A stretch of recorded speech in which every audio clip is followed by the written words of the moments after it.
Angiography म्हणजे काय?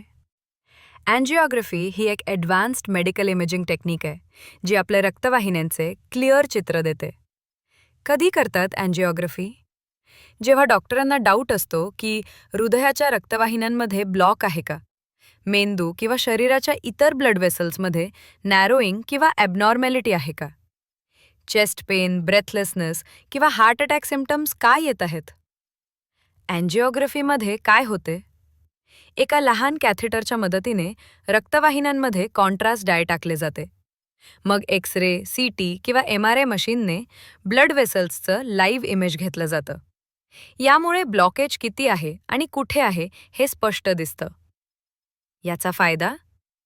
योग्य डायग्नोसिस, भविष्यातील हार्ट अटॅक किंवा स्ट्रोकपासून बचाव. पुढील ट्रीटमेंट जसं की अँजिओप्लास्टी, स्टेंट किंवा बायपास प्लॅन करायला मदत. थोडक्यात, अँजिओग्राफी ही हृदय आणि रक्तवाहिन्या तपासण्यासाठी केली जाणारी महत्त्वाची चाचणी आहे, जी योग्य वेळी केली तर जीवन वाचवू शकते.